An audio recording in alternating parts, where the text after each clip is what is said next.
開始第二節，咁就應該有啲。All right, we now resume the second session, and some deputations are still doing their registration, and they are coming in one after another. So let's start with the second session. First of all, by way of a reminder, well, your remarks will not be covered by the Electrical Powers and Privileges Ordinance, and if you need to use the earpiece and also the speaker, all right, channel 0 is for floor, 1 is Cantonese, and 2 is English, and 4 is Putonghua. And also, please take note of the security measures that have been adopted in this council building. And the guidelines have been tabled before you. And for those in the public gallery, you can also ask our security guards for a copy of that. And if you have already prepared your speech, please jot down your name and then give a copy to the colleagues outside so that we can make reference to that. And the list of deputations have already been stated. In the second session, we have about 30 plus deputations. Well, in order to save time, I'm not going to introduce your organization and also your institution. So first of all, Mr. Lee Chuk Yuen, 3 minutes each, please. Well, it's been the 20th anniversary since the handover, but then our rents have been going up, and yet wages have not been able to catch up. So for those of us who are grassroots, what can we do? Well, if we cannot afford private housing, we can only live in rooftop and other subdivided flats, and some actually have to move into industrial buildings. Well, people said that housing rights cannot prevail over laws. But then for those who are living in inadequate housing, what kind of crime have they committed? Okay, it's a very small room, and for a family of 4, they are living in a room of less than 100 square feet, and there is no control whatsoever, and yet the rent is so high, even if they have to pay twice their counterparts in the private sector, and there is no protection whatsoever. So what kind of choice do they have? Even their lives are not protected. As you can see, all right, when there is any building collapsing and so on. So what kind of safeguards or protection have we been offering them? And so, is it still their own problem? Well, does the administration know what shame is? Okay, you talk about criminalizing people living in rooftop structures and so on. Well, have you ever thought about compassionate rehousing and also what's their housing need? And if the administration is resolute, then you should have done something with the property developers so that some sites should be made available for public or subsidized housing. Is it so difficult? Or you can even ask the URA not to build so many luxury flats. So how come when all the buildings are torn down, why are they putting up luxurious flats instead? So, well, there are many people who are street sleepers, and there are many units that are left vacant. So what has the administration done? And then for vacant school premises, we're talking about hundreds of them, and yet they have been left vacant. If you have a long-term use, it's okay. But what about transitional housing? Well, why can't they be used for temporary housing? And also for the have not allowance, well, that has been cut earlier on. Well, for people living in inadequate housing, if you tell them that without the allowance, then they are not able to afford to pay rent, then what can they do? And then for property speculation, many people have become rich because of that. And for the average citizens, they are paying the price for that.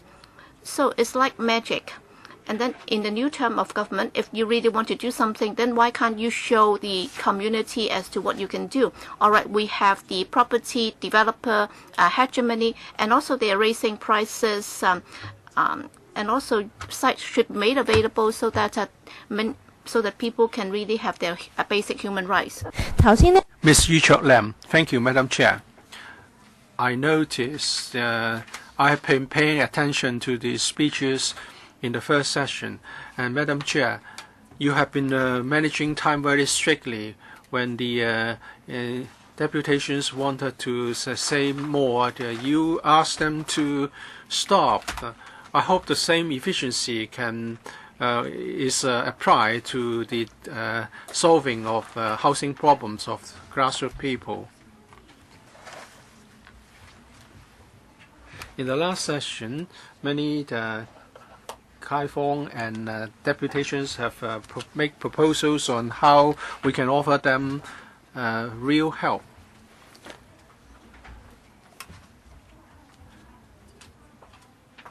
And the gentleman over there, Mr. Ying, said that in 2012 there were the discussions about rent control and subdivided units. Thank you for reminding us that this is 5 years ago. Do we have to repeat all our views and aspirations at meetings like this? How many times do we have to repeat them before you would pay attention? It's really a waste of time. And this is the 3rd of July. Very often, very quickly, this council would go into recess. But there's no summer recess for the subdivided unit tenants. And they have to pay very high tariffs for electricity and water. And we have been providing a summer grant for them to cope with the heat in the summer. You may be able to afford to travel to a cooler countries for summer, but these tenants can't. And I don't believe that the government doesn't have the money to pay for it. I won't speak much more. I would leave more time for other deputations and individuals. I hope that this council and the officials would carefully listen to our wishes and aspirations. Mr. Lee Feng Ching, for ordinary families, they pay $1.10 for electricity for every unit, and also for the first 12 units of water consumption is free. But for the tenants of subdivided units, they are paying more than $10,000, $13 to $16 per unit. How is the tariff calculator? We don't know, and we've been asking for a subsidy in summer, and the government's response is that it would only benefit the landlord. And actually, the study carried out by the CCF has shown that there is no correlation between an allowance and the landlord's tariffs levels. So there should be an energy subsidy to them. And do we have a dedicated government organization? We've been talking about the way the water and electricity are charged. And the bureaus, the Development Bureau, the THB all say it's not their business. So can we have an inter-bureau organization dealing with this? The government should expeditiously deal with the imposition of unreasonable tariffs. We believe we should not have subdivided units. It's not something that our community should allow, but we cannot offer a solution in the short term, in the coming 2 to 3 years. And before we have a total solution, we must deal with the problem as it is. As a first step, we should first of all help the tenants that they are paying, because they are paying very exorbitant tariffs, and we should mandate that meters should be installed for subdivided units. According to EMSD, this can be done technically, so perhaps we can look into the laws to mandate that let the landlord should install individual meters for their tenants. We must have statutory control. We should look at tariffs for water and electricity and interim housing, and in the long term, total solutions should be sought. We have been repeating all our aspirations again and again. Has the official from the THB really heard us? Mr. Zhang Chuk, I'm a tenant of a subdivided unit. We all know where the problems lie. The rent is high. The landlord charge exorbitant tariffs for water and electricity. On the rooftop of the building I live in, there are unauthorized buildings and works on the rooftop. If there's a fire, I don't know where I should run for. And even for the cock loft, there's a new BW which serves as a subdivided unit, and I lodged a complaint. All they did was to give a warning. Now subdivided units represent big business. I don't know why the government is not regulating them, and the unscrupulous landlords are charging higher and higher rent. We are very disappointed by the government's inaction. The last term government could not help us. I hope this new term government can do something to help us to provide some relief to some 200,000 tenants, and I believe actually there are more.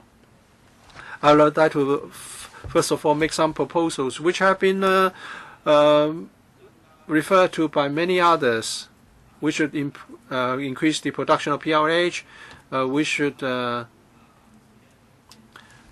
use idle industrial government land or vacant school sites, vacant government quarters, which should be used for the interim housing, and tenants of subdivided units should be allowed to rent them at PLH rate, and there should be a rent allowance to people who have been waiting for PLH for over 3 years, and the housing allowance for nothing people should be resumed. There should be proper regulation of unreasonable tariffs, and there should be regulation and protection offered to tenants. And thank you. Mr. Chuk Yuen. When we consider subdivided units, don't believe that they're just part of the market. Actually, it's like a slaughterhouse exploiting tenants. And in Wong, there's a 100 square feet unit and $2,000 in rent, and the tenant is on CSS 8, and he just cannot cope. This C.Y. Leung has been saying the housing matters ranked #1 in his policies. And now we pin our hope on when the PLH units can be allocated. This is really hopeless. And we should not allow the tenants to be exploited by the landlord. And the government has been offering help to the landlord if they want to evict the tenants. In Chuk Yuen, the intervention by the government is not about helping the tenants, but protecting the interest of the landlord. It's just like the land grab exercises in the feudal times. We are helping them to maximize landlords' interests. When we talk about short-term, medium-term, and long-term measures, some that refer to some deputations, if you are not able to regulate the market, well, you should provide the CCF allowance to them, because they're so hot in a subdivided unit. During the summer, they cannot really stay there for long, and the sweat will soak all your clothes.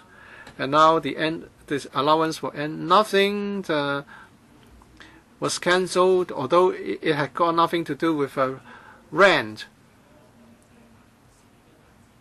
And we should make the best use of idle land and sites for interim housing.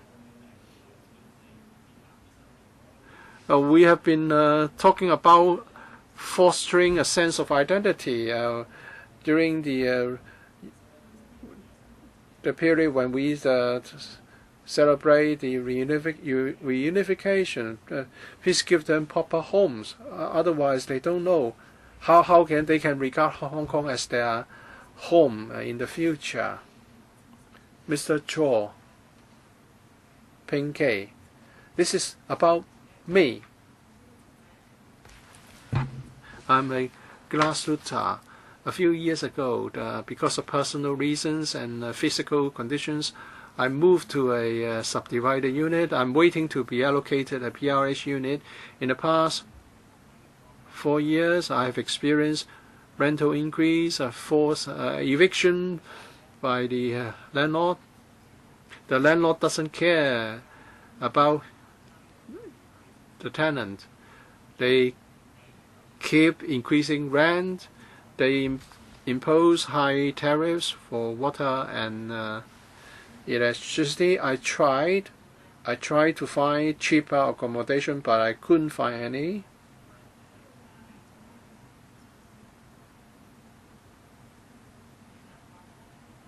The rent that I have to pay keeps increasing, but I have not received any news about my PRH application. If I want to pay a lower rent, I will have to walk up a 7 or 8 flights of stairs to reach the unit, and I cannot afford expensive ones. I have a fan. The temperature can be as high as 40-odd degrees.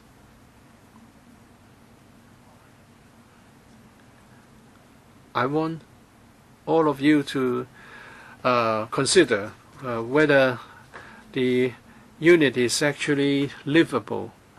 There is no air conditioning, then it can be very stuffy and hot. It's not somewhere that people can really live. And I only have 2 meals because I'm still on CSSA. The CSSA is not sufficient. If I want to have 1 more meal, I will have to borrow money. If food is a problem, and I'm also facing ever increasing rent, so you can imagine my life, what my life is like. I hope officials can really understand our situation and that they help us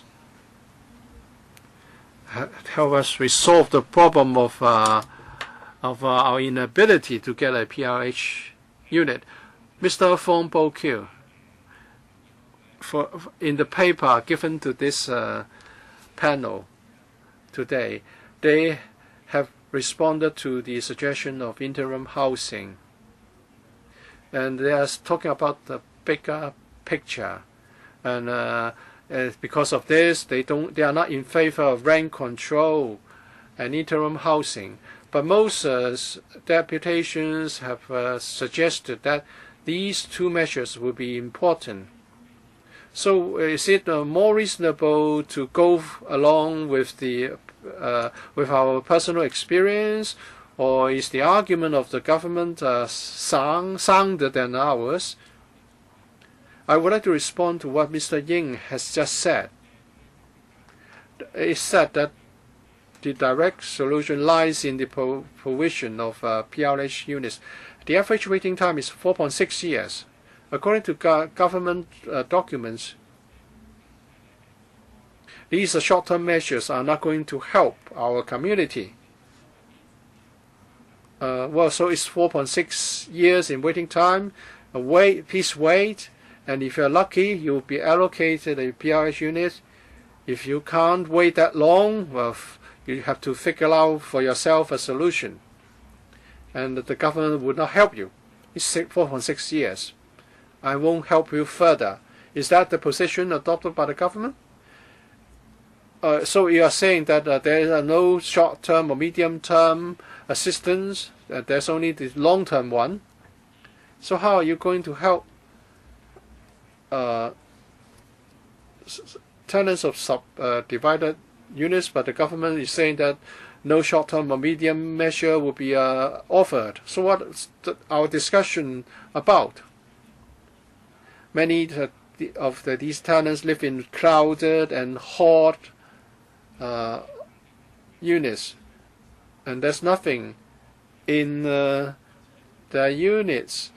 But one thing is sure to be there is freeze and takes, and so I hope you can go there and take a look for yourself.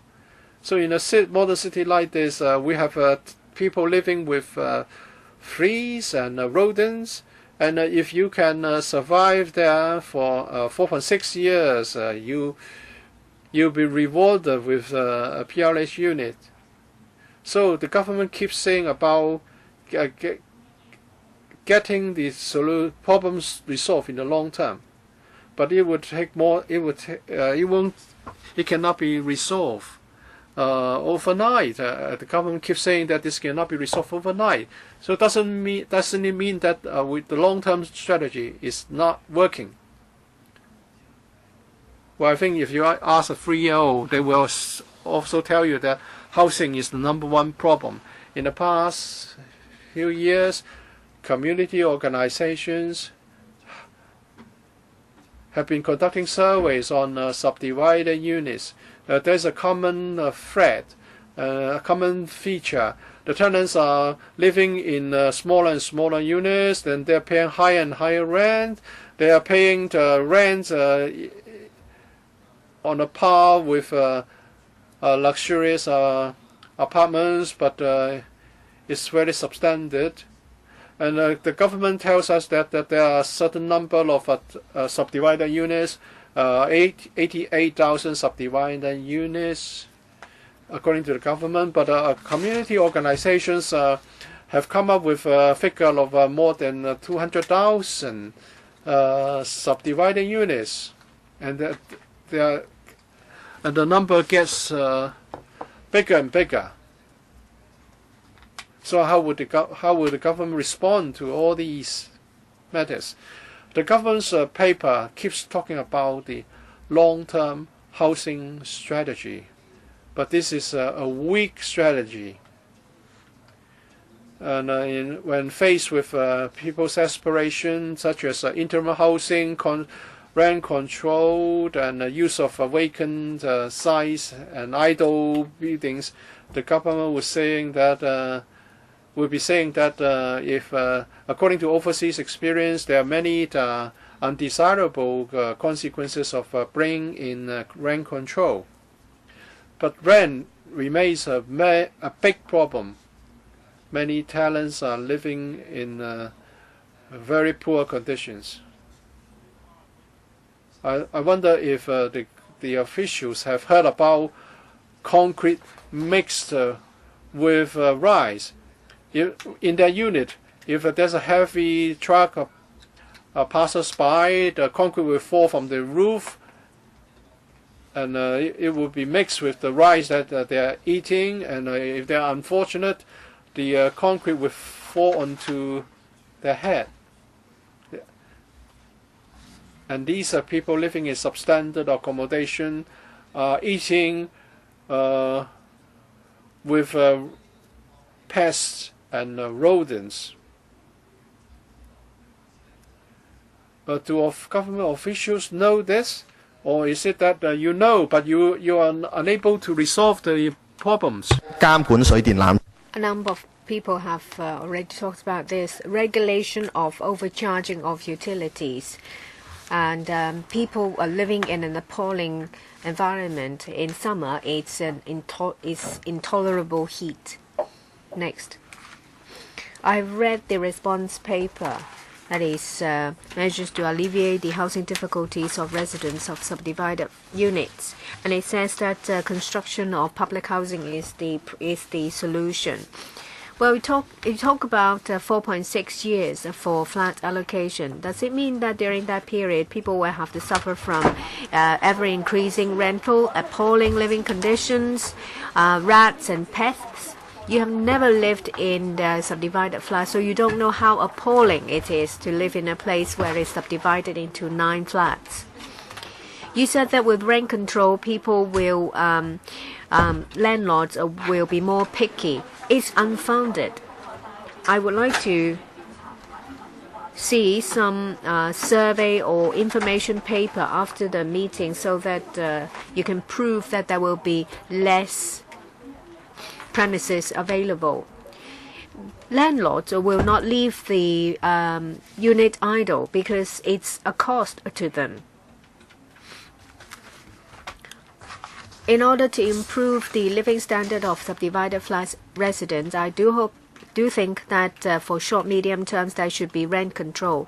You said that with rent control or rent subsidy, landlords will raise the rent. Why don't you give them supporting measures to encourage landlords to repair the flats?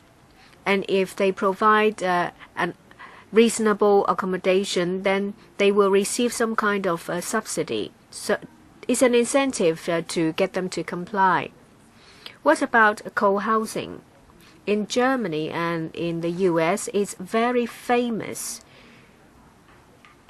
And it operates under a legal framework. I hope you will think outside the box to help people living in subdivided flats.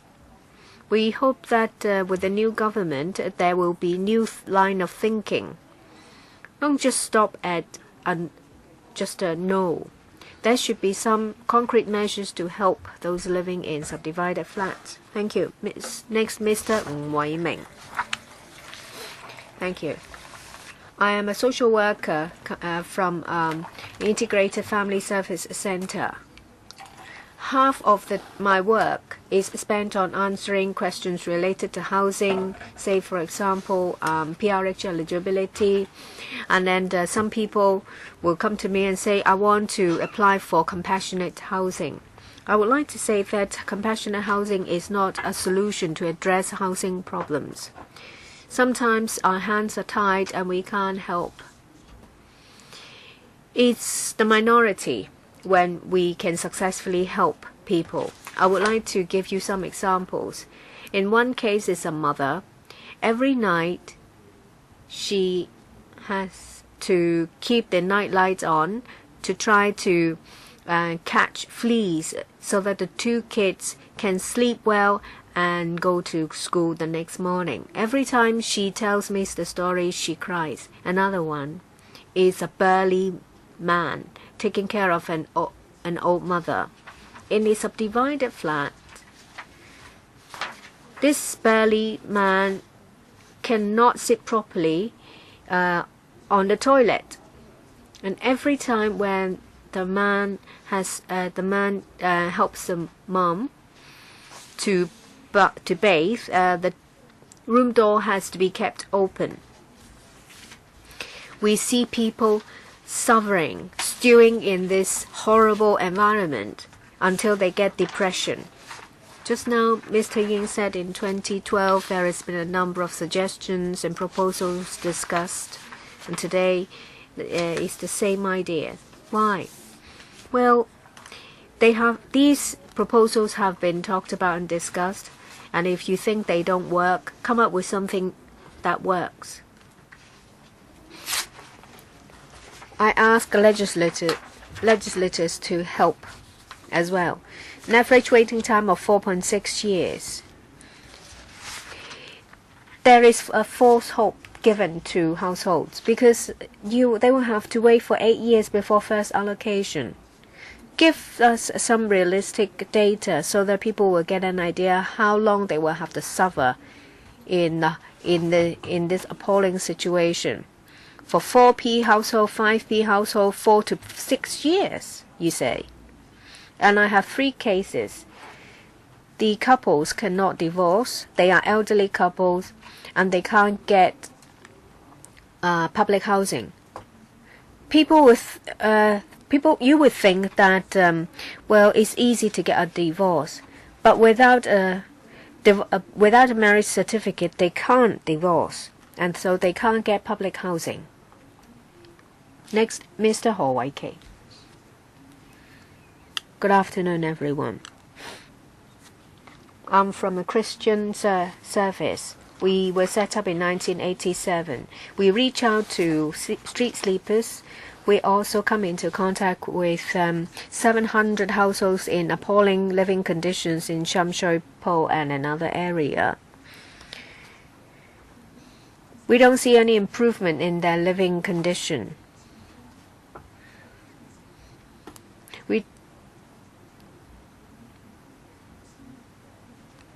We make 3 suggestions to propose short, medium-term measures. First, use idle units in urban areas as interim housing. We lease the tenement building to be acquired by the Urban Renewal Authority. A lot of old units were left unused because the acquiring process was long. We use the idle premises to provide accommodation for those who are in urgent need. Currently, we provide accommodation of 45 units for single women. We benefited 92 people last year alone. We asked the government to make available idle units under acquisition for interim housing. Second suggestion, support measures can be given to good landlords to make available suitable premises. There can be make a repair subsidy or tax allowance so that charity organizations can rent these premises at an affordable level.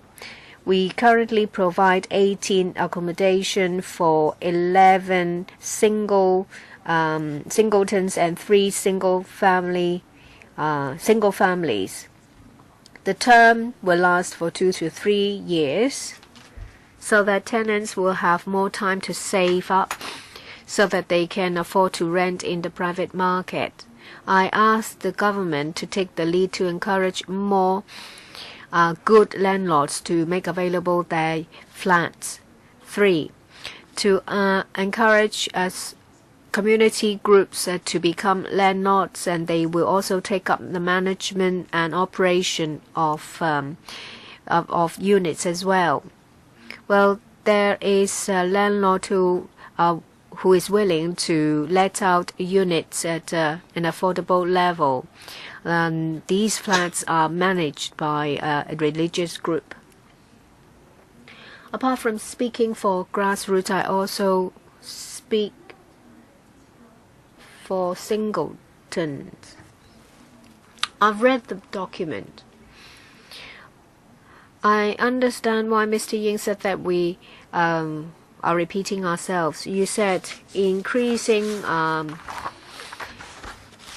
public housing production or supply is the most effective solution. CY Leung during the election said that there will be 75,000 PRH units. In the end, they only managed to churn out 68,900 PRH units. And there are 128,000 applicants, non-elderly singleton applicants.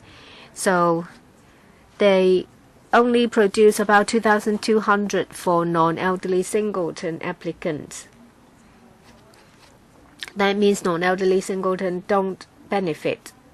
Well, you talk about short, medium-term measures.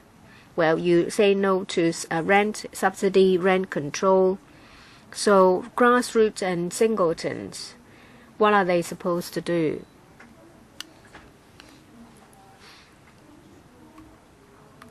A lot of people have talked about problems people face in summer.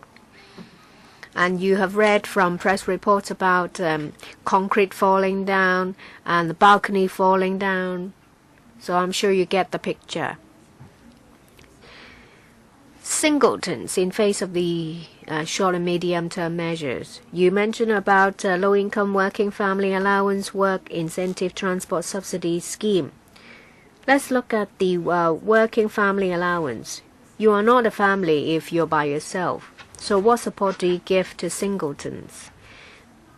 The government talked about family a lot, but there are still a lot of singletons. Do you discriminate against the singletons?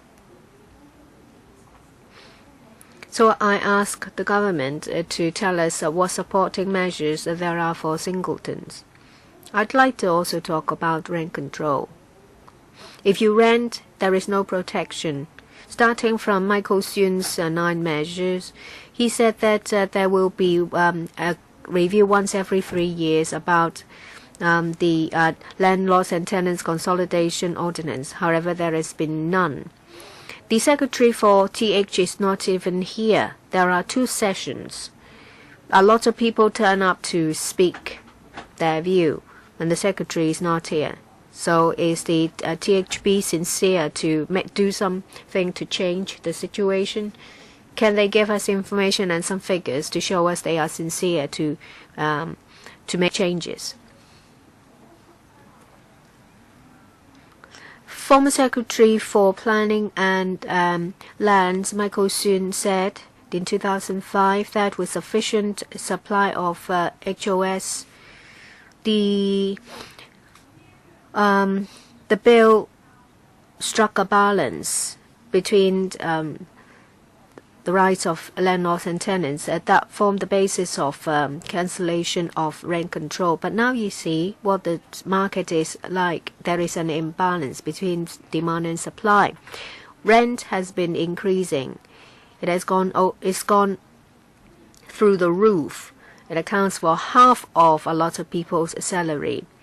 And there is no level playing field between landlords and tenants. This is a standard tenancy agreement. Well, there are 52 mentions of tenants and only 32 mentions of landlord. So, 52 mention of landlords and 32 mentions of tenants.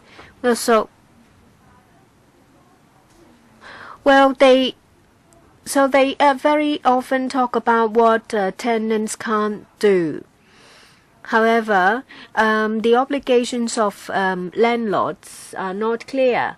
They are not responsible for maintenance. However, they can increase the rent. So this is the best time to relaunch rent protection. In the 2014 Long-Term Housing Strategy Steering Committee report, it talked about rent control having an adverse impact on supply and rent level.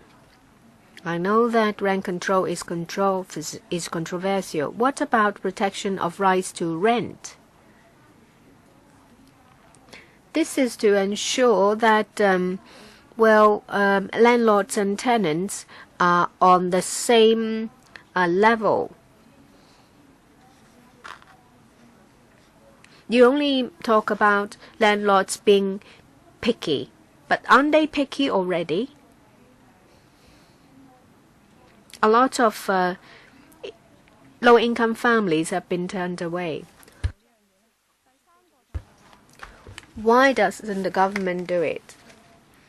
They say that landlords will jack up rent prices with rent control and they will impose unnecessary charges. But we already see that already. Utility tariffs, management fees, there has been overcharging. So these are ongoing. But it doesn't mean that with rent control it will continue to happen. Next, Ms. Leung. Good afternoon. I'm from Island East, a women's group.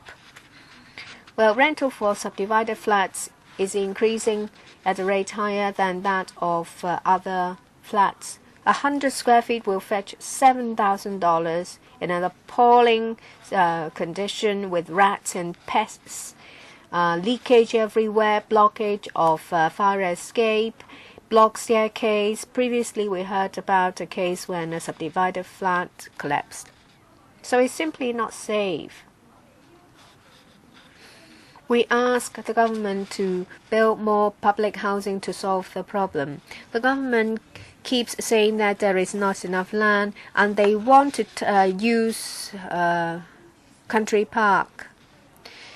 The concerned group finds a lot of idle sites in the urban area, car parks, garden parks. They've been sitting idle for over 10 years. We find a number of sites in Island East. We asked you to expedite the construction of transitional housing for those who are waiting for public housing. The rent should be on a level comparable to PRH units. When there is government development, we will move out. Well, transitional housing has a number of merits. Say, for example, it will provide a safe and clean environment. It will foster harmonious atmosphere. The government should build more public housing, as many as possible. Next, Mr. Ho Hon-fai. Good afternoon. I live in Prince Edward. I'm a tenant. I want to say 3 things. First, to reinstate rent control. Nowadays, landlords can ask for however much they like. And it's my personal experience. My toilet was blocked. And I've been living there for about 6 months. About a month ago, when the toilet was blocked, I asked the landlord to fix it. I had to practically beg him a number of times. And I was told that that was the case for previous tenants. Perhaps the landlord saw that I've been punctual with rent. Half of my salary goes towards rent. But seeing that I pay rent punctually, so the landlord repaired it for me.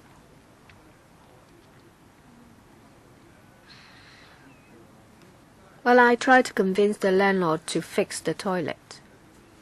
We do need rent control. In 2003, what's his name? Soon something? A senior government official said because of SARS, he wanted to revitalize the rental market in Hong Kong, so he took away rent control. But the situation is completely different. And just an ordinary citizen will find it difficult to buy a place, so we do need reinstatement of rent control. I am a singleton.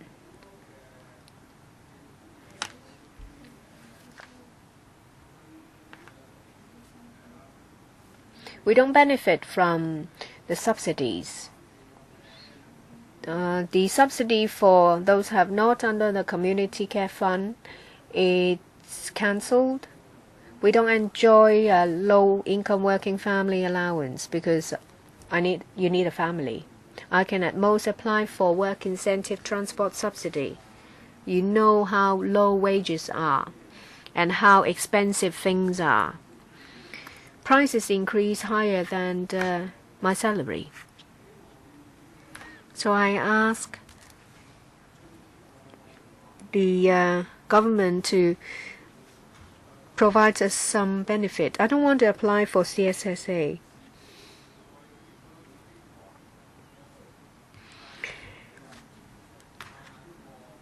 And work give me a sense of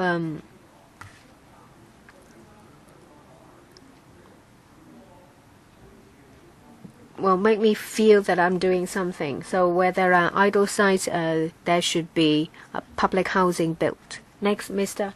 Ho Ji-chung. I would like to ask if the government officials have heard about a fable of Zhuangzi. Well, the story goes like this. All right, there's a fish who inadvertently fell into a trough left behind by the coach operated by horses, and then it said that, well, can you give me some water so I wouldn't be thirsty to death? And then the guy told it that, okay, I'll be going to different places tomorrow and the day after tomorrow, so wait till I'm back and then I'll give you the water. So this is what is happening. So for the grassroots, they're just asking for a mouthful of water so that they can survive. And yet the administration is telling them that, well, under our 10-year LTHS, well, units will be built and then you have housing. What I'd like to say is that, well, distant water cannot put out a near fire. So do you know what it means? Well, we are talking about short to medium term housing policy. Well, during the past 5 years, the CY Leung government had been claiming that it had this LTHS, using it as a shield. But then we are bleeding, so you will have to help us stop the bleeding. But then you're telling us that the A&E department is not ready, and therefore you can't do anything about it. Well, all I'd like to say is, well, please tell us the following. Okay, you said that you're not going to introduce tenancy control because every time when we ask for that, you would be writing articles trying to tell us that it's not going to work. But then what we are saying is please review the landlord and tenancy agreement or landlord and tenancy ordinance. Do you have a timetable? What you're going to do? Will there be consultation forums? Will you be consulting the views of the stakeholders? Well, I'd like to make it clear. Well, the landlord and tenants ordinance, well, this is a bilateral agreement because both the landlords and the tenants can voice their views. So I'd like to have it clearly set out because there are some tenancy agreements saying that if you're late by several days, then the landlord can cut your power and water supply. If you still allow that to happen in some of the tenancy agreements out there, then how can you protect the housing rights of the grassroots? So I'd like to have a timetable. Okay, the THB already said that squatters would be banned. But then other than subdivided flats in industrial building, in fact, some of the tenants of rooftop structures would also be prosecuted under the crimes ordinance. So would you be conducting local consultation and would there be a timetable? So please do tell us. Next. Well, I'd like to say this today. Well, like many other residents, I hope that the administration would offer protection for tenants because if you look at the landlord and tenants ordinance, in fact, there is no mandatory requirement for the landlord and a tenant to sign this agreement. Without the written tenancy agreement, then our tenants could be evicted anytime the landlord likes. And even if there is an agreement, well, by the time when the tenancy agreement is up for renewal, the landlord doesn't have to give any excuse or reasoning before deciding not to renew the contract. Okay. Well, because of my work, I've had contacts with some residents and several kaifongs are also facing this problem. Well, their income is already very low.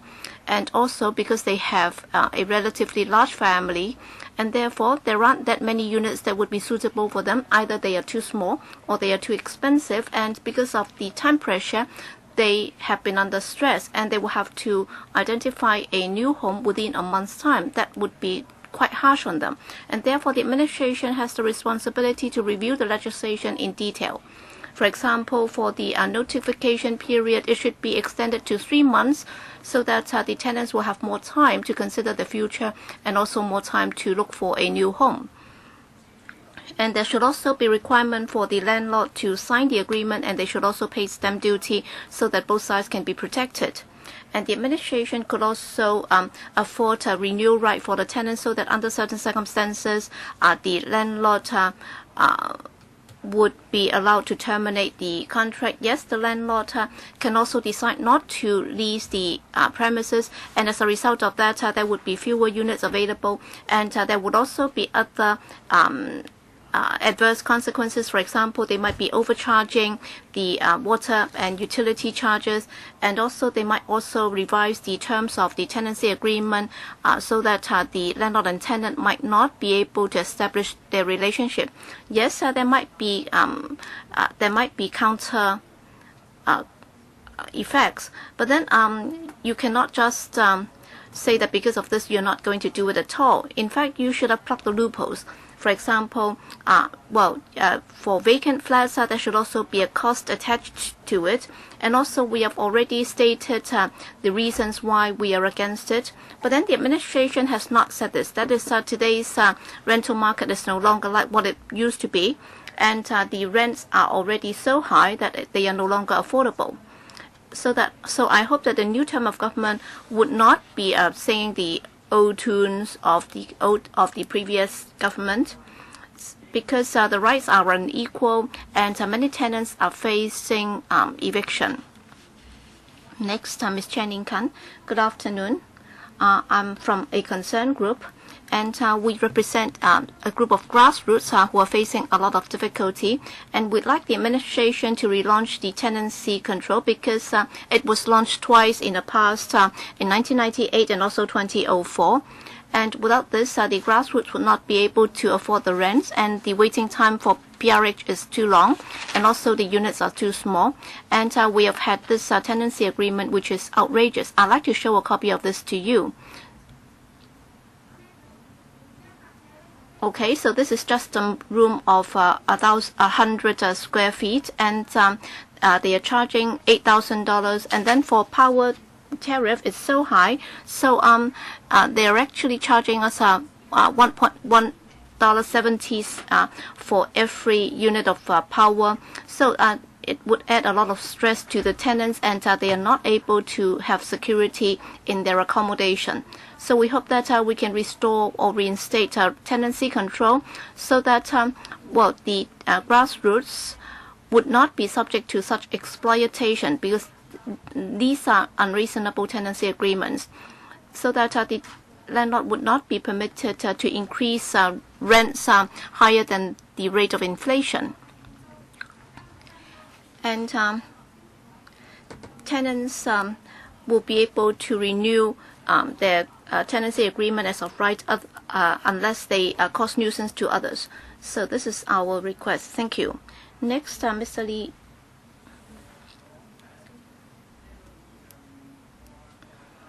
Well, I have heard the other residents sharing their experiences in housing. Indeed, this is a serious problem. Well, it reminds me of my childhood days when I was living in the low-cost rental estate, and nowadays the subdivided flats would be even worse than the units in the low-cost housing estate in the past. So it is like what happened in the 60s. The situation is a big step backward. So the housing problem is indeed very serious. So I'd like to urge the officials to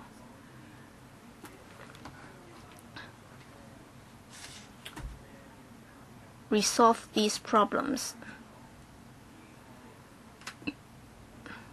Set aside what you've been doing and work on this housing issue, because it's a matter of top urgency.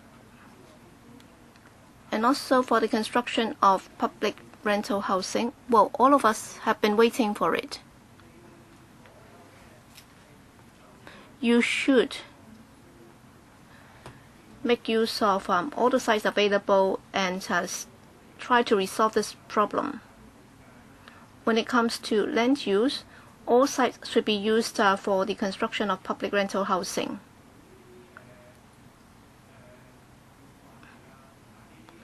For green belts and country parks, you should not touch them, because it would take time for you to form those sites. It would be very slow. So for the formed sites, they should be brownfield sites. And then for land sales, you should use these sites to resolve the housing problem of many people. And only where there is surplus should you be selling land again. These are people who have been waiting for a long time, and they are bound to wait for even longer if you don't try to resolve this problem quickly. And then the construction period should be compressed as far as possible. If you can take it as your top priority, then I'm sure in 6 months you should be able to resolve the problem. Okay, thank you. Mr. Lee Kem Kong. Good afternoon, everyone. I'm from a concerned group from Chom Shui Po. We are concerned about the N have-nots. And many of them are living in subdivided flats, while the CCF discontinue its allowance for those who have difficulties in getting housing. But then Mr. Lo Chi Kwong, who was the chairman of this CCF, he said that for relief measures, they have been reduced, and therefore the CCF would not be giving out living allowance for these have-nots. We are very disappointed because the initial purpose was to provide some relief to these people, in particular for those who are who have not been caught up by the safety net, and the administration would be looking into which of these allowances can be made permanent. And there are people who are not on CSSA at all because of the short supply of public rental housing. The waiting time has been lengthened from 3 to 4 to 5 years now.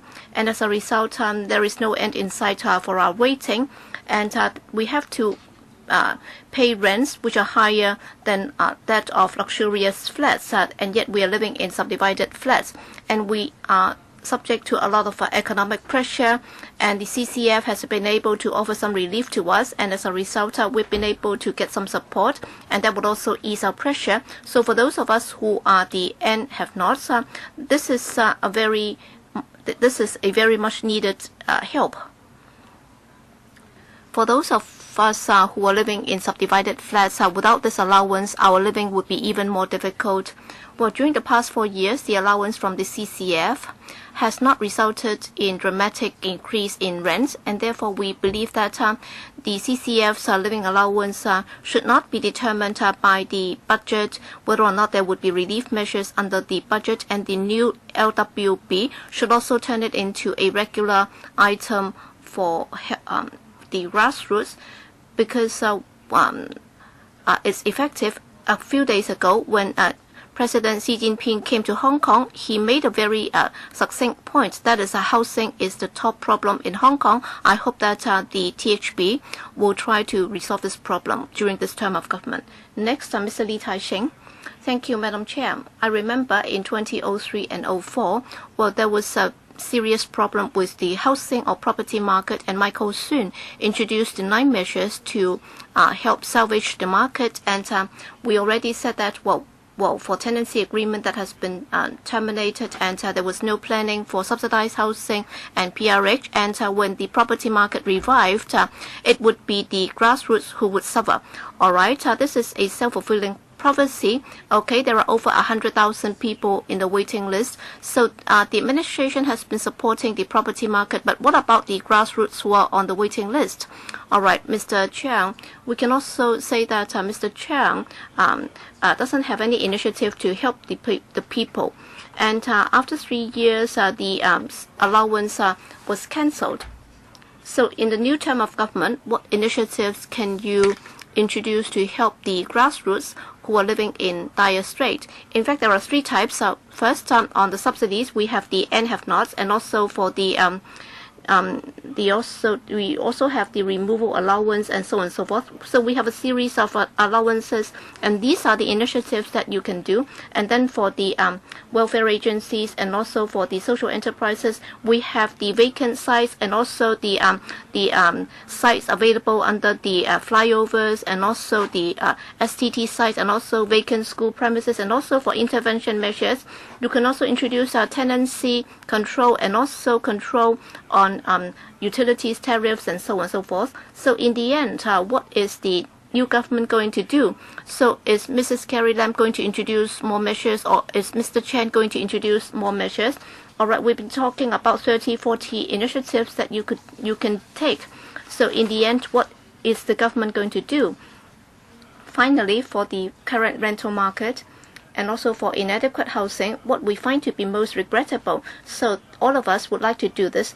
Okay, so we have the unequal tenancy agreement. This is really problematic. They are overcharging on utility tariffs, and they can also increase rents as they like.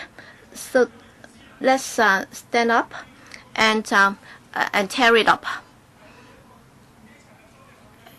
And please give us an equal treaty. So give us new tenancy agreement. So you should control the landlords. You should introduce more control over the landlords. So return the genuine tenancy agreement to us, and you should also control or supervise the landlords.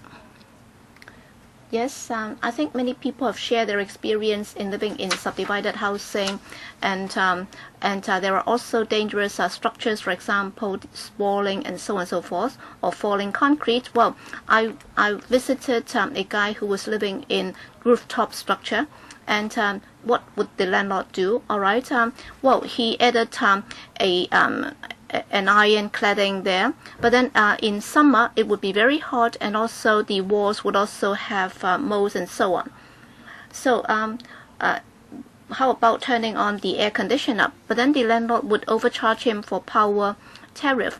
Okay, he is not going to die, but then he would be living not in dignity.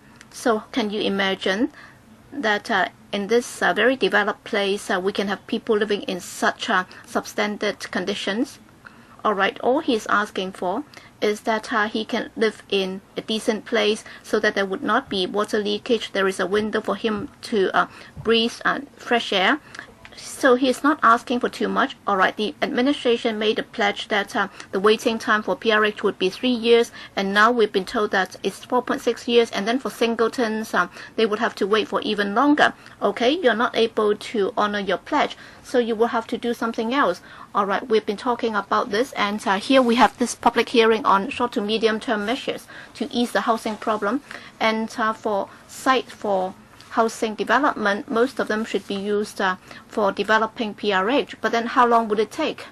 So it's not that all sites would be suitable for housing development. For example, for the smaller sites, they might not be suitable for public rental housing. But then can you use that to build transitional housing? This is not anything new. So we're just asking for it to be done again. So can you increase housing supply through those means? And then you can also lower the threshold for going into interim housing. Okay. Can the administration respond to the remarks? We have finished with the deputations. First of all, I'd like to thank you for your views. I've already said that earlier on. So for the problems encountered by the tenants of subdivided flats, well, in our bureau, that has been very close to our mind, and the bureau director is also very concerned about this, and today he is not able to come, but then we'll report the discussions to him after the meeting. Well, for the views that you have raised, I think they also reflect the problems encountered by SDU tenants, and for the suggestions, well, some of them are outside the portfolio of the bureau. Well, we would also pass them on to the other bureaus. But then on housing, I'd like to reiterate that for those of us working on this, it's not that we don't understand your plight. Is that we've been working very hard, and we are moving towards helping you as soon as possible. What is different in our position is how we see certain issues. For example, in the long-term housing strategy document, we state that there are different opinions about rent control. You're all in favor of rent control. In the first session, one speaker said he was not in favor of that. So when it comes to such suggestions and control measures, there are different opinions. For example, in the context of rent control, This is not going to help people living in subdivided units. And some query whether the downside and undesirable effects are found in the current market. Yes, there are such problems, but to a lesser extent. The government has been saying that we should build more PRH units. That's the solution. And the long-term housing strategy said this is the supply-led approach. Would it take a long time to build PRH units? Well, in the past, we would need 3 years. And so on average, tenants of subdivided units would need to wait for 3 years, and even the present waiting time waiting time is 4.6 years. Are those measures proposed by the deputations going to happen much quicker? So, under the long-term housing strategy, we would concentrate on providing more PRH units. And we would allocate resources to cater for those who are most in need, i.e. those living in subdivided units. We've been asking for land size so that we can shorten the PRH construction time. All right, I'll invite members to speak. Wilson Orr, Leung Kok Hong, Siu Ka Chun, Dr. Lau Siu Lai, Siu Ka Fai, Lau Kok Fan, and Fernando Jiang. There will be a second round only if we have time. Deputy Secretary, Deputy Chairman, Dr. Yu, please lower the placard in front of you. Wilson Orr, 4 minutes. Well, I have more or less listened to the views of all the deputation and individuals who have come. I hope the Permanent Secretary will fully reflect such views to the Secretary. I regret the fact that the Secretary is nowhere to be seen on his first day of work. I hope he would try to better understand this current situation with subdivided units. Well, this is from Hong Kong 01. First of all, the rent is high, the environment is poor, and there are many hazards. I hope the new term government would be determined to resolve all these problems. Otherwise, this is going to linger for a long time. According to a so-called survey on children living in such units, because the temperature is as high as 39 degrees, they have to take a bath 3 to 4 times a day. The Permanent Secretary said that in the long term we need to get more sites for PRH. That's of course a fact, but the government must also look at the short and medium term, and something must be done for the short and medium terms. And please consider the deputation suggestions. I have 3 to offer here. First, maybe you should consider providing a rent allowance for those who are waiting for PRH. Many of them are waiting for over 3 years. Shouldn't they be given an allowance to alleviate the pressure they face? Second, shouldn't we adjust the LTHS so as to produce more PRH units, and the targets should be paired with the 3-year waiting time criterion, because if not, the waiting time can become longer and longer, 4, 5, and then 6 years. So we should have a target-oriented approach. And there are many vacant HOS units, because before they are resold, the land premium must be paid.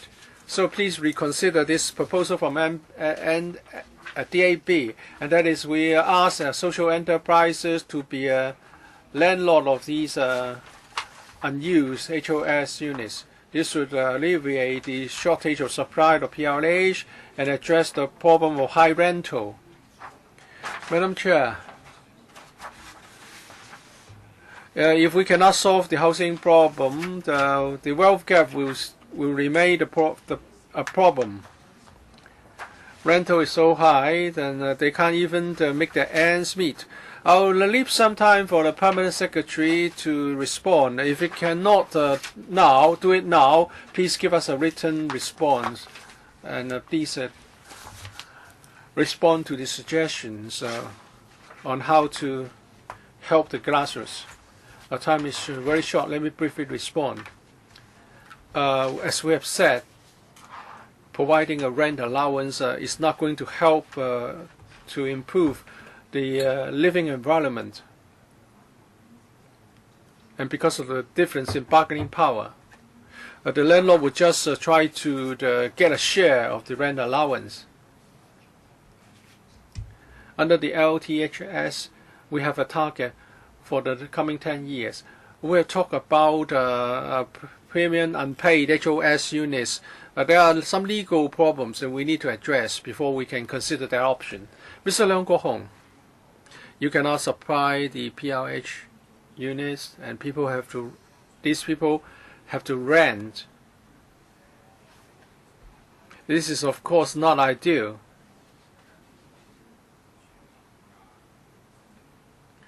If you want to help those who are not going to be allocated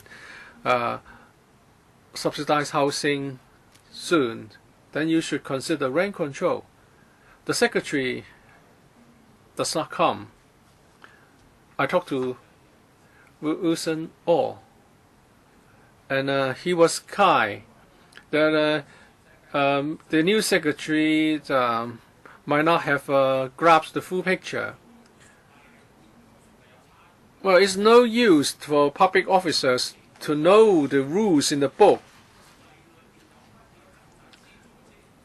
You should know what people need, and then you do whatever is allowed by the rules, or still better, change the rules. If you think that you are a good government official, if you know the rules, well, you live in a self-made world. These people on the other side live in the real world. Well, I've been in prison a few times. Those living in subdivided units are in a worse condition. I had to take a bath a number of times, and the size is 60 square feet per person. You should review the law on rent control, and then as a stopgap measure, you should provide a rent allowance, and then you should look at interim housing and see if these measures can be introduced to resolve the problems they face. Is it really not feasible? Vacant school size, STT size. When you provide temporary housing areas, you could do it. And now the sites have all been sold off for property development, and now people have to live in interim housing. And because of the lack of size, you're turning these people to substandard housing, and they pay a high rent. And Hong Kong people are at your mercy. Instead of 3 years of waiting time, it's now 4.6, 4.8 years. And before you have sufficient number of sites, you should do something, because property prices are high, rentals is high. If you pay $40 for every $100 of income, you cannot sustain a living. like a banker. If you want to take out a mortgage, I won't allow you to take a big mortgage if your income is low. So you can do all the necessary calculations. Well, I won't be bogged down by about the time when PRH units will be available. How about STT? How soon can you provide rent allowance? And how many units can you provide before you find the ultimate solution? Mr. Chuk Yuen, well, this is a long, a perennial issue. It's basically a simple question of supply. I know the deputations know the logical relationship, but according to some of them, the solution is too far away to be of use. I think the government can help them. If you say that PRH is provided to people with needs, and now while they are waiting, in the past they waited for 3 years, now it's 4 or 5 years. It's a longer wait, so we need to help them. So I support the idea of rent allowance. As for whether the solution is a distant one, while the problems, the immediate problems cannot be resolved, we should go for reclamation, the fringe of country parks and brownfield sites. And well, not all people support these ideas. Some are actually in opposition. They would try to stop you from doing this. So I don't think we could resolve the problems as source. The government should identify more sites for housing, especially public housing. If some groups don't want to have reclamation because of the implications for animals. So I hope the deputations can give an indication of their position on all this, because without land, whatever we say is a waste of time. Rent control is just a stopgap measure. It cannot solve the problem. In the past, we had rent control. Why was it withdrawn?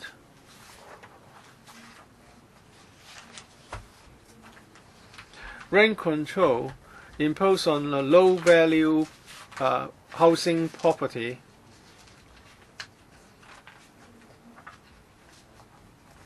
the landlord would not do any repair. When we had rent control, the tenement buildings, the landlords of tenement buildings were in total disrepair, and therefore the government decided to withdraw it. But do we just sit by and allow the rental to go so high? I think the government should help by offering a rent allowance, especially for the have-nots, because their records are already kept in some government departments. Given the high rental, I hope the government can give them a helping hand. Permanent Secretary, 20 seconds.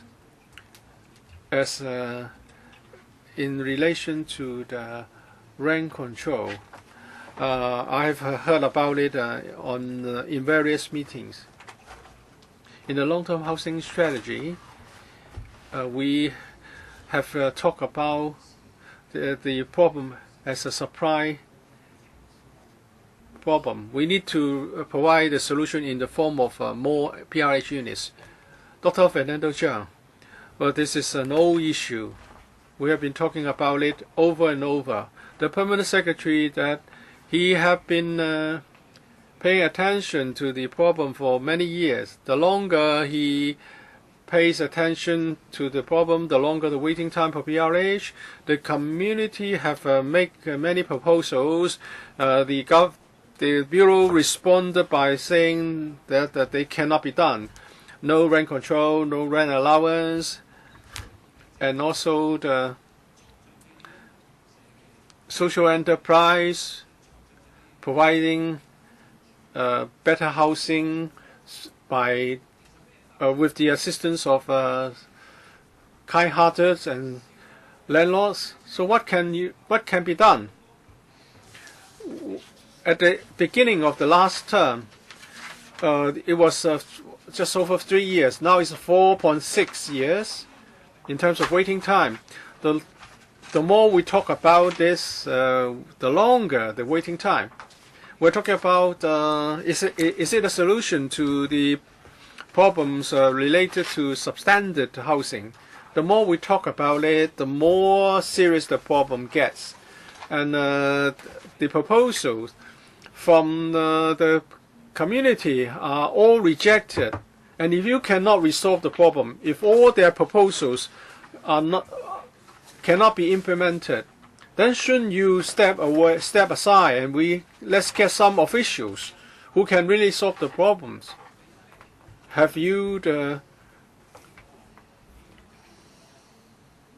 you not guilty of direction of duty? Can you tell us how the problems, housing problems, can be resolved? Well, Dr. Zhang is very knowledgeable about this. This is a problem for a long time, and since 2012 we have had many rounds of discussion, and now the government's position is that we need a supply-led approach, because the supply falls behind the demand. We need to increase the supply in the public housing and private housing sectors.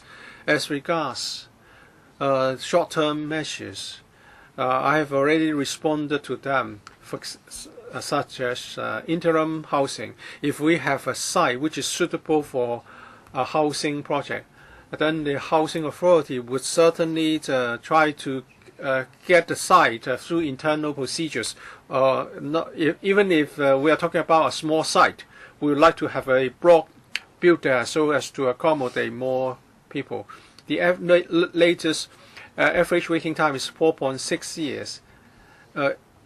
Well, it's of course long, but it's not long compared with other social initiatives. If you give us more sites, we can produce more PRH units, and the waiting time for the applicants will be lower. If you're short of sites, why are you still selling the sites? But look at the former driving school on Ablay Chow, Maori, the car park, all have been sold out. Why don't you use all these sites for the PRH? Permanent Secretary. We all know that land is very valuable, and different social sectors need land for different purposes. We have 40% for the public sector, 60% for the public sector, divided into both PRH and HOS. I have heard Dr. Zhang's suggestion that is using all the sites, 100% of them for PRH, but we have to bear in mind that other people in the community also need land. Some members and myself will be speaking for the first round, and we have just received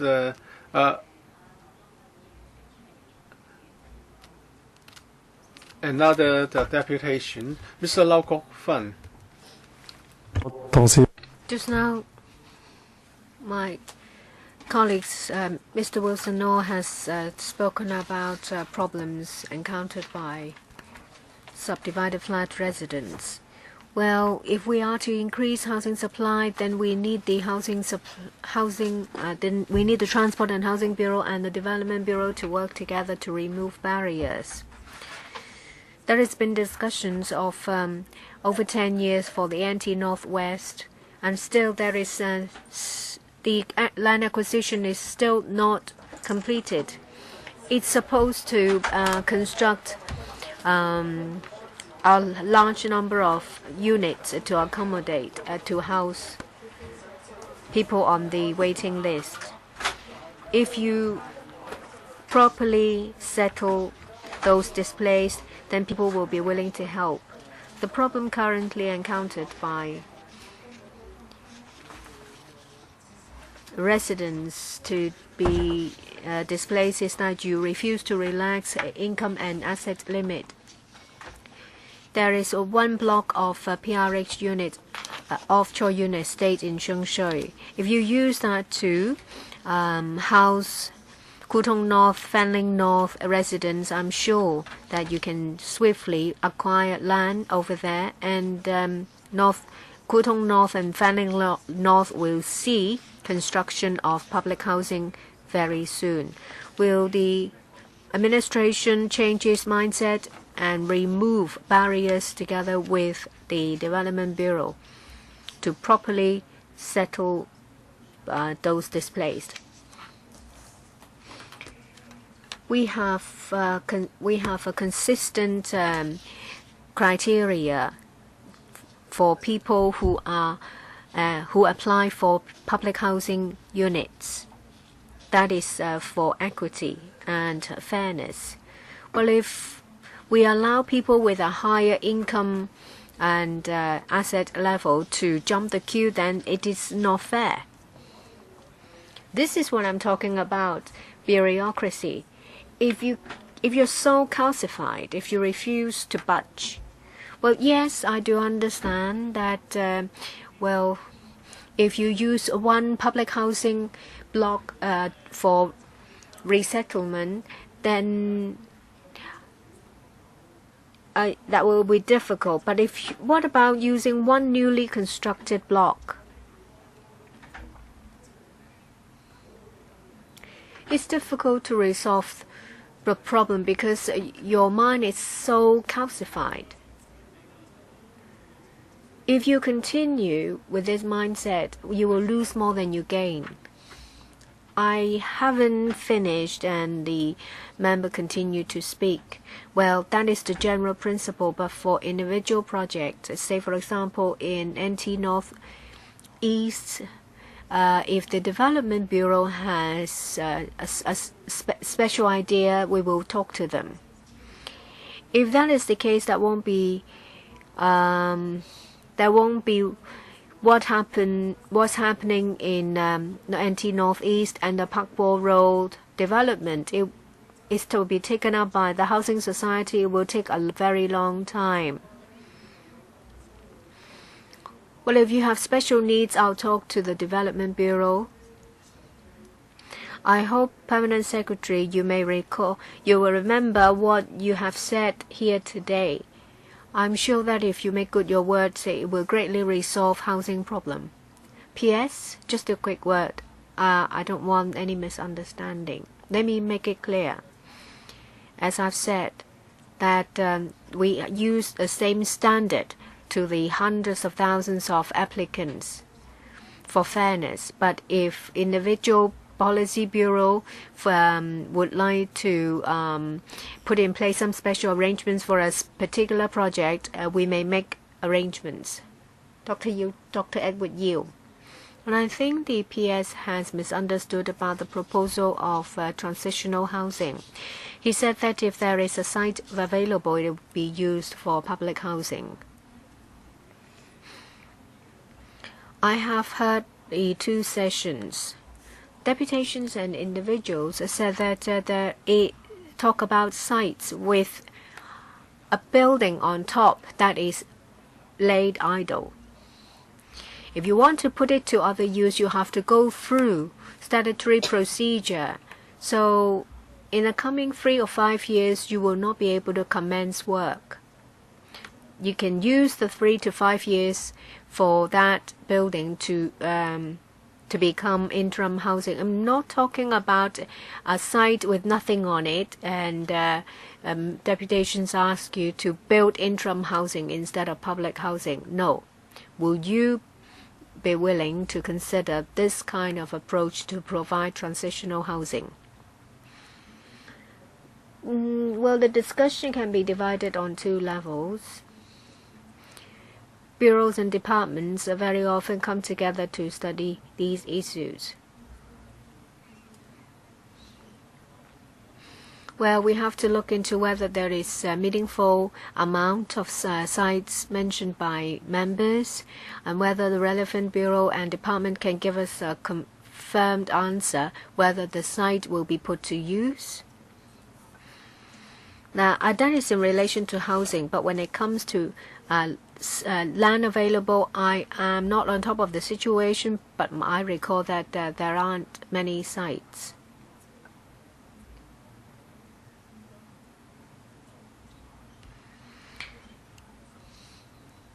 Well, if we provide transitional or interim housing, it will be of a decent standard. And if there is already infrastructure, say toilets, infrastructure, roads, well, it will take quite some time. Say, for example, vacant school premises. The government doesn't have to do any conversion work. NGOs can put in place supporting facilities to turn them into suitable housing. Of course, if the government can make available resources, that's even better. But you can't say that it will take 3 years for the government to build something that can accommodate people. That's why they kept mentioning about government quarters and vacant school premises. In Kwai Chung, there is a water supplies department quarters. Only 7 premises out of over 70 are occupied. Civil servants have better alternatives. That's why they don't apply for quarters. And if you use these empty premises in quarters to house those living in subdivided flats, the result will be instant. Well, let me take the opportunity to elaborate. A number of people mentioned about vacant school premises. Well, in May, there are 183 empty school premises now announced by the planning department. 10 of them have already been given to the Housing Authority for something to be done. Some members mentioned about a site with, say, fuel storage facilities and whether we can consider the site. We have to talk to the planning department and the lands department before a decision is made. I can't just give you an across-the-board answer. It's now my first round. P.S. You don't have to rush to give me an answer. I'd like to remind you that you used the line to take off the previous government. You may recall that the new chief executive said that for the cancellation of offsetting arrangement under the MPF, it can be reconsulted again. So does it mean that for rent allowance and also rent control, there may be a new discussion? I'm not going to let you answer with my 4 minutes. Just hear me out and talk to the new secretary to work out the line to take off the current government and then give me a written reply. The secretary is absent. I am most disappointed. This item was scheduled to take place in June. We changed it to July because we would like to hear from the new secretary to tell us about new ideas of the new government. I expect Permanent Secretary you to forward our views. And I have dealt with the 3 motions in the first session. I hope the Secretary will consider the views of the LegCo. Use and think out of the box. Don't use the old mindset because it's not a good thing. Next time when you prepare documents, please read carefully the wording of the assender. We're talking about short and medium-term measures. Of course, a long-term measure is to increase housing supply. That's obvious. We ask for short and medium-term measures, and the information is absent in the document and in the replies of the PS. And they use the line take of the previous government to outright reject us. I'm very disappointed. PS, please adopt the mentality of this current government before you give me an answer. I want short and medium-term measures, not just subdivided unit residents and also partitioned unit residents. The rental charge is a deviation of a reality.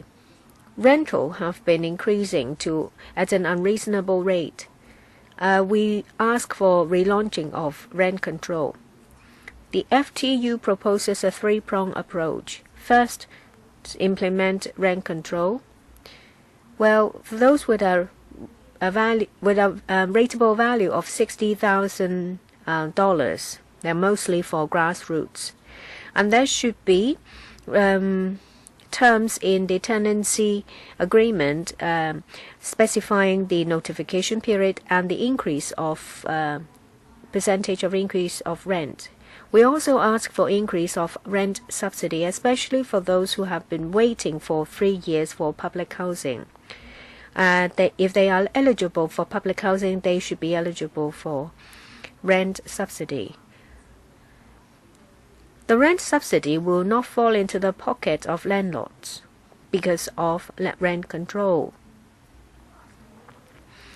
And the government said, well, the administration said that with rent control, landlords will be picky. Well, that means that we need to impose a vacancy rate. Currently, vacancy rate is 3.7%.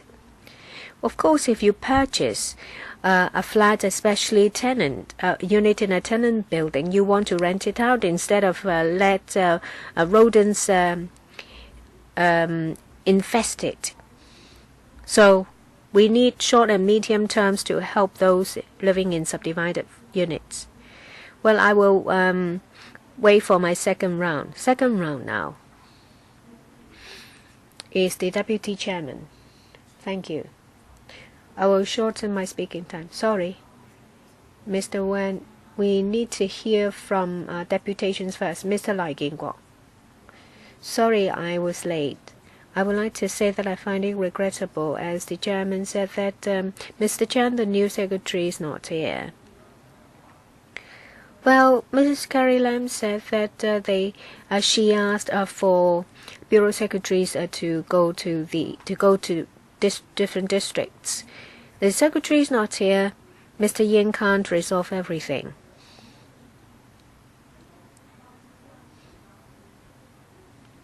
In the paper to LegCo, they have given answers that are not to the question. Well, I've worked out the maps. It will take 5 to 10 years, even without accepting new applicants. It's difficult to make an application, and for allocation, mostly you will get unpopular flats. Well, the rent subsidy under CSSA is low. The work incentive transport scheme is small, and low-income family work subsidy is also pittance. In paragraph 5.17, Mrs. Carrie Lam said talked about rental for HOS flats that are not launched. And Bohemia Foundation said that at the end of March 2016, there are 270,000 HOS flats with premium not paid. Perhaps they can be made available for the rental to be shared with housing society or housing authority. Just now the PS said that it will take time. What about using HOS with premium unpaid to for rental for those living in subdivided flats? Mrs. Carrie Lam suggested letting a social enterprise to run the project. They can be made available to those living in subdivided flats. We have readily available units. We have the target group, so it's not difficult to match them. This can be a different version of rent control. We use carrots instead of sticks. Perhaps incentives can be given to landlords that make available of their flats to those living in subdivided flats. 4 minutes, Deputy Chair. Second round. There is a need for us to have a joint meeting to deal with housing. When it comes to that, is cross-departmental.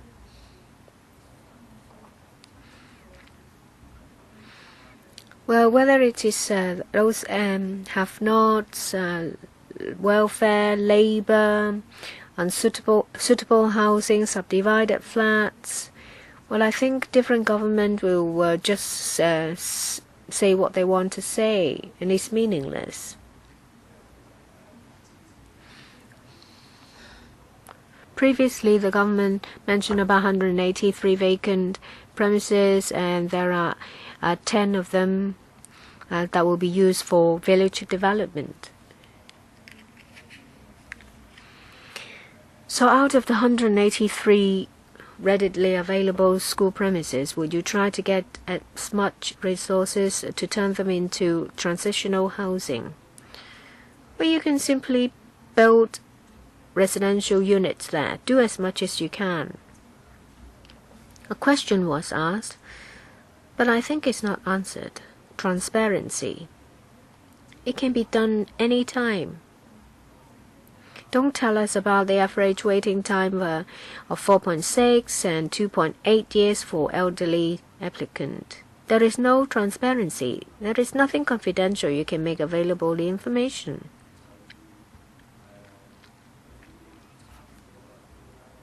Well, I have digressed a bit, but it's a problem faced by a lot of people. Reception centers. Well, I hope that you won't put in that situation. A lot of people told me, though, that because they are displaced, the place has been cleared, they have to go to reception centers. Can there be a review of the policy? Because you require them to live there for 3 months to prove that they have a need for housing. But 3 months, 2 months, there is no difference. So you don't have to require them to live there for 3 months. Can it be shortened? Can you ensure that interim housing can be available for them? Some members have asked, would you reopen Shackley transitional housing for them? Interim housing. 4 minutes, so you have plenty of time. First, schools. In May, the planning department made an announcement. Out of 183 school premises, 10 sites have already been given for public housing construction. There is one in 2016-17. It will produce 500 HOS flats. There are 4 sites. The school premises have been demolished, and there is construction of public housing going on. Well, we know that, but then will you be identifying more sites? Because out of the 183, only 10 sites have been made available. What about the others? It's a matter of policy. If vacant school premises can be used to develop into transitional housing, then you should have approached the Development Bureau so that more sites can be made available for that. So do you have that policy? Well, we do have a general policy. So whether it's vacant school premises, whenever the sites are usable, we would be prepared to do that. But then not all sites are suitable for public rental housing development. Well, can you answer the question? I've already answered the question. So you're prepared to use sites for transitional housing. Well, would be prepared to develop those sites into public housing. Okay, so please jot it down. So the Permanent Secretary has said that he would be prepared to use those sites for transitional housing. Sorry, the Deputy Chairman was asking me if I would be prepared to get those sites for public housing. So let me stress that once again. So internally, whenever sites are made available, we'll be prepared to develop that into public housing. Madam Chair, because of time constraint, can he also answer the question on transparency? Yes. Well, that was discussed at the Housing Authority. If you want to get hold of more information about the waiting time and so on, starting from last year, we would be uploading the information because you know that we had 4 types of public housing, and there are also 4 districts, and therefore 4 times 4 means 16, so there would be 16 categories, and then we try to provide the general figures. So you can also get the information online, but then those would be historical data as to what is going to happen in the future. Those might no longer be applicable. Okay, in the second round, Wilson Orr, he raised his hand, and then it's myself, and then Lang Kwok Hong, and then Edward Yu, and then Fernando Zhang. Yes, Wilson Orr.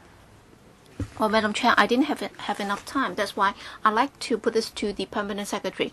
All right, you made very good remarks, but then when it comes to concrete action, there isn't any. All right, you talk about social enterprises so that they can be the sublandlord. So I'd like to ask this quick question. All right, for social enterprises becoming sublandlord, so for the sites that have not paid premium, can we hand them over to the social enterprises so that they can rent them to the and have not families?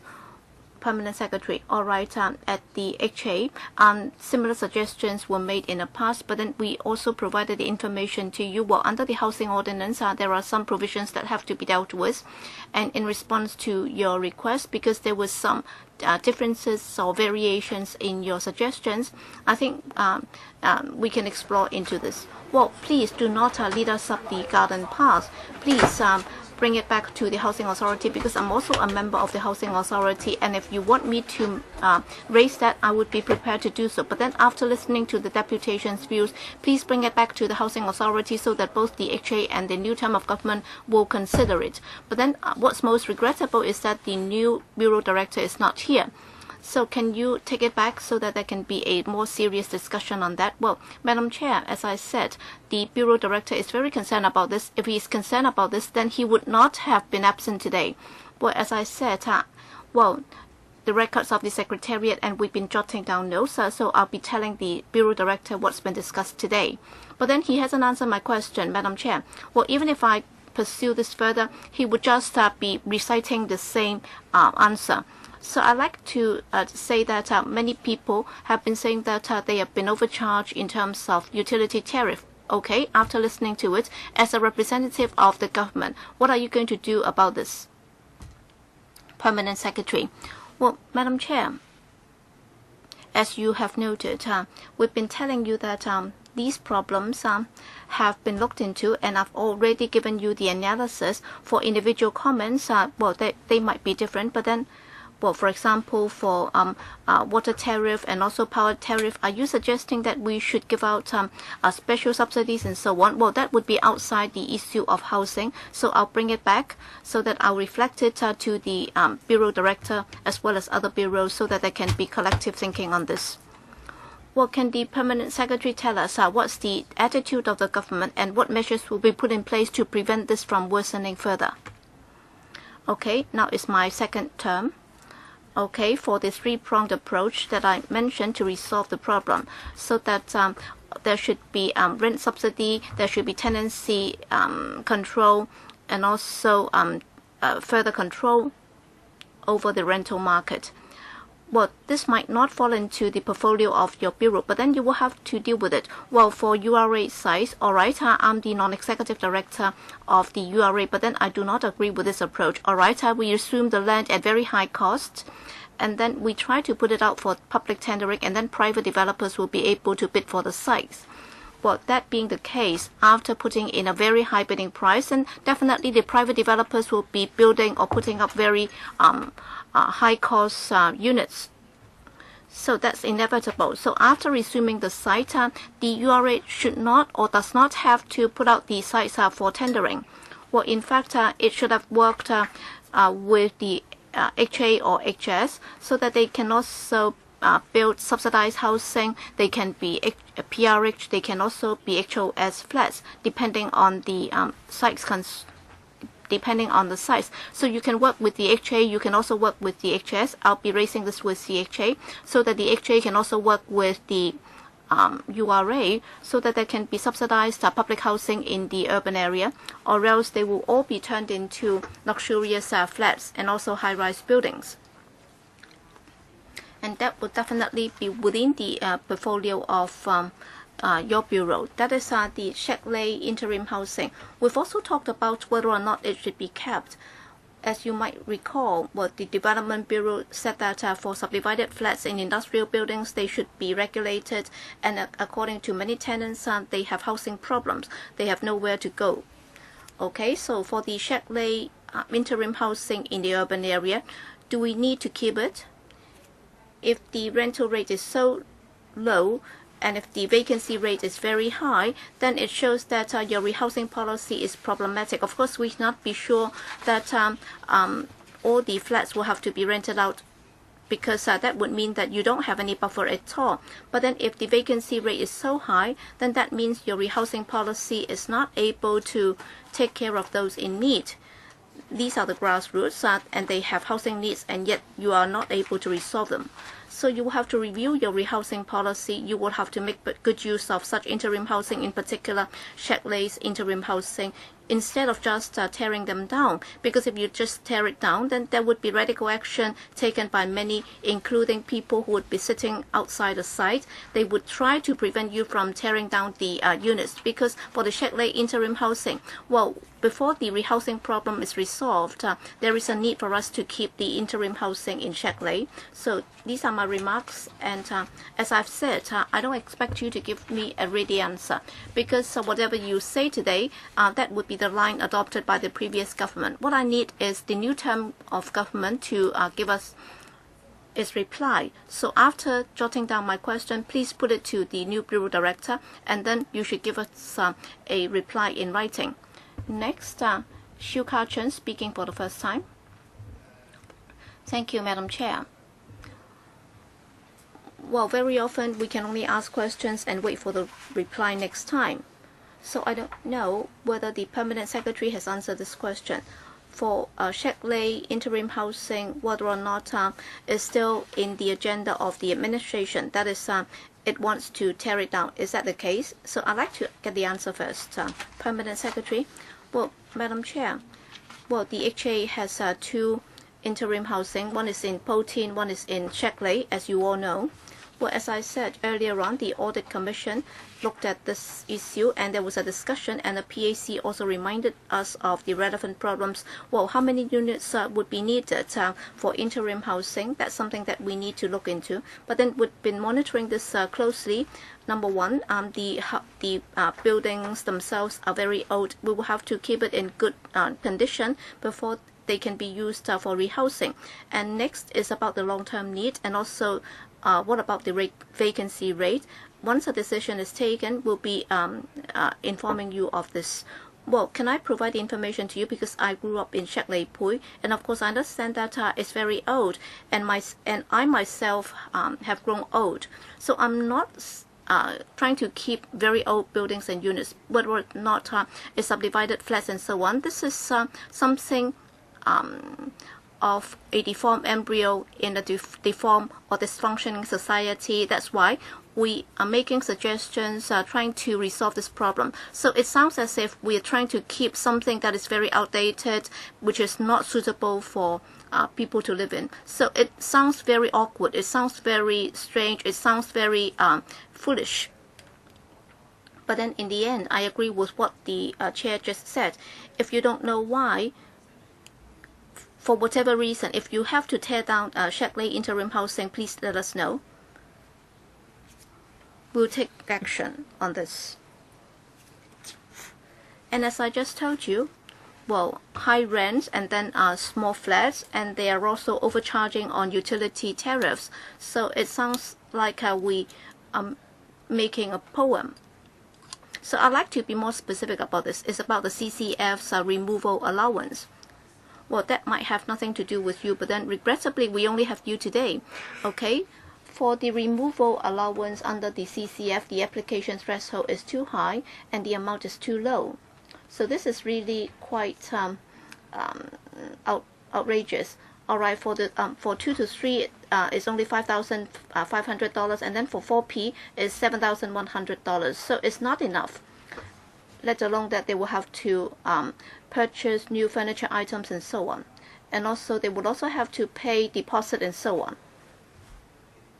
So to you and to many people, you might have thought that this is something that is taken for granted, but then to the affectees, this is really very expensive. So can you respond to that? Well, the honourable member was right. This is under the portfolio of another bureau. I think you're referring to the CCF funding or CCF allowance introduced in October 2011. So what I can only say is that I'll be reflecting this to the relevant bureau, because this is not within our portfolio. Well, for the reception centre, that is another issue. Okay, as we mentioned earlier, well, the reception centre requires them to stay in bed space apartments, and then they will have to be there for at least 3 months before they would be eligible. So I move a motion and it was carried. But then why 3 months? Can it be shortened? Can you review the policy? Thank you. Thank you, Madam Chair. We all understand that for the reception center is to solve some immediate needs. So where there are natural disasters or where there is a clearance operation by the government, then they will have to be housed for 3 months, and then after 3 months we'll see whether or not they can identify an alternative accommodation. Indeed, there were examples of this. Of course, there are bound to be people who have been able to do that. So I've already decided to extend the meeting until 7:35. All right, Lang Kwok Hong. Well, I would have wanted to talk about the short-term policy, and you've been identifying sites. But then I'd like to point out that North Point Estate, Wong Chau Hang Estate, and also San Kok Estate and so on, well, they've been torn down to make way for private property development. So can you give us information next time? Well, for North Point Estate, Wong Chau Hang Estate, and also San Kok Estate, how many people used to live there? And after they've been redeveloped into private housing, how many people are going to live there? So just give us the data next time. Second, what I'd like to say is, well, the current policy is very specific. What we are trying to discuss with you is, well, many people have been saying the same thing. All right, Chen Fan was here today. Do you know? All right. Well, you're just making platitudes. So you're basically talking about the same tune. So it's the same as Mr. Chen's surname in Chinese. So we have made 3 points, and he has repeatedly talked about this, and we've been talking about the introduction of a vacancy tax or idling property tax. Well, you said that it's not feasible. But then for tenancy control, you said that it would not work because some landlords would rather leave their units vacant than renting that out if there's tenancy control. So you've repeated that time and again. And then for overcharging on utility tariff, you can resort to other alternatives.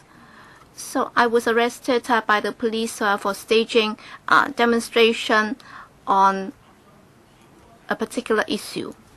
But then in the end, you managed to find a way out. So that's about the So it's about the London Gold issue. Okay, so those are utilities, and they are actually trying to speculate on that. So even if you buy if you buy tickets from scalpers, you will not be permitted. You would be committing an offense. So the government is providing the resources, and utilities have been supplied with government support. And if people can be caught or arrested for selling scalpers tickets, then why can't these landlords be arrested too? So we are not trying to argue with you on this. Okay? If the subsidy is offered to them, then the landlords might hike the rents again. So it's like the transport subsidy. So you can say that the transport operators can also increase fares as a result of that. So according to what you said, what's the point of offering the transport subsidy to these people? Okay, Shackley, what we told you 3 years ago, we also asked for the subsidy 3 years ago. Okay, once again we bring it up today, and then again you tell us the same thing. Okay, we are not talking about the long-term policy. We are prepared to make concessions there. But then these are things that you could have done. Why are you not prepared to do it? So are you trying to force these people until they go to the dead end? All right, you are phasing out subdivided units in industrial buildings. You know that disaster is looming. If you try to tear down the interim housing, where would they go to? So we are not talking about sudden natural disasters. Well, they have been forced to go there. You're placing them in reception center for 3 months, and then they have no alternative but to move out. Okay, next, Edward Yu. Thank you, Madam Chair. Apparently, there is a problem that several deputations have spoken about, and yet the Permanent Secretary did not respond to that. So the landlord would just ignore the wear and tear in the unit. I think this is a more direct issue. I think the THB can interfere and help. And of course, under the Development Bureau, the Buildings Department can also take enforcement action against those landlords.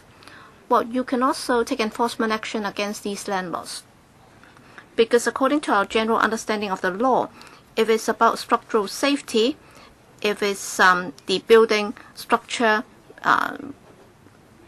in disrepair, then it should be the responsibility of the landlord. There is no way that the tenant should be held responsible.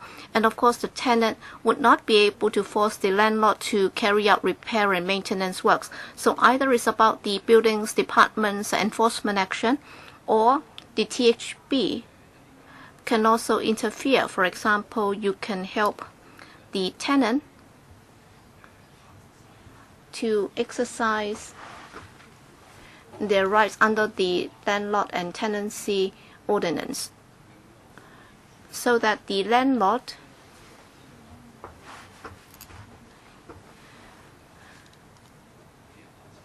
can be made to take up his responsibility under the ordinance. He cannot just allow the water seepage to continue.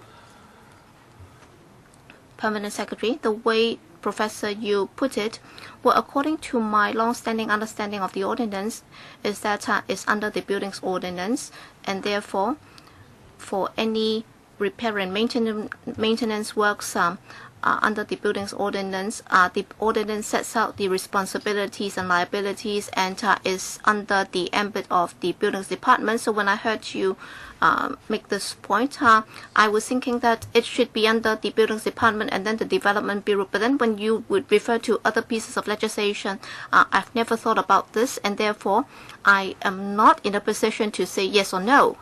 I want to look at it in 3 ways. First, enforcement is done by the Buildings Department through the application of the Buildings Ordinance. And secondly, we can invoke the Landlords and Tenants Ordinance to differentiate whose responsibility it is to do the repair for a building structure in disrepair. And also the URA may be able to offer direct assistance to the tenant. So there are 3 ways to offer help. Permanent Secretary. The first one and the third one are what I've been given to understand, but I don't know much about the second,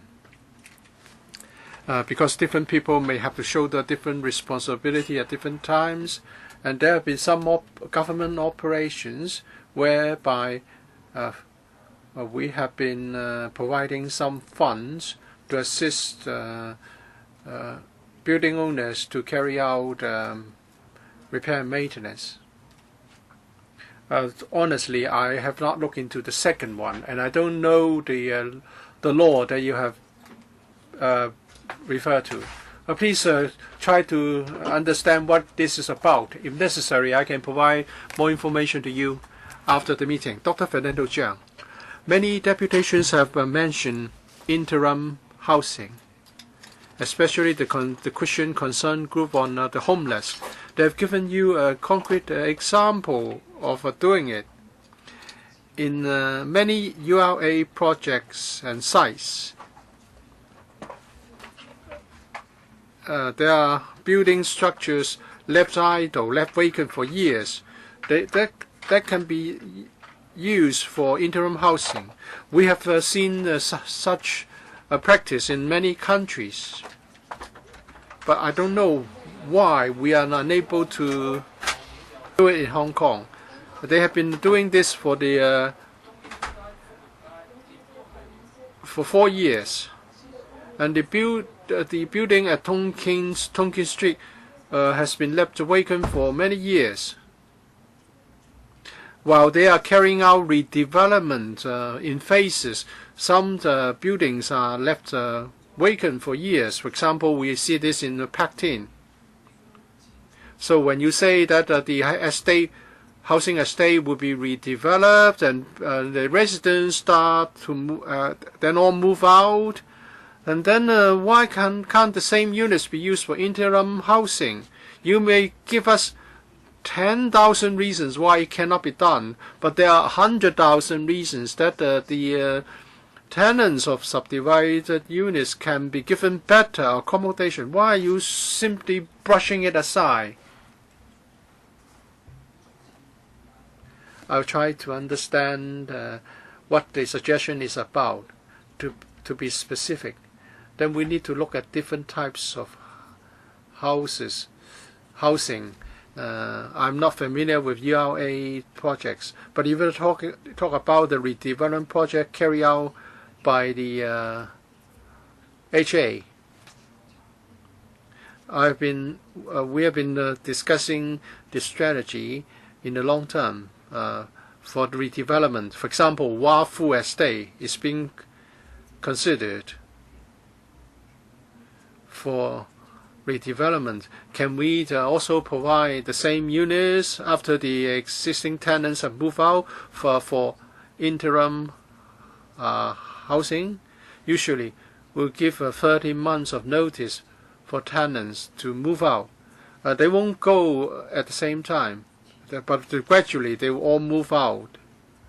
And sometimes, after this designated period, they would also given a grace period to vacate the units. So on the one hand, we need to accommodate the existing tenants properly, and then we need to demolish the buildings blocks for redevelopment.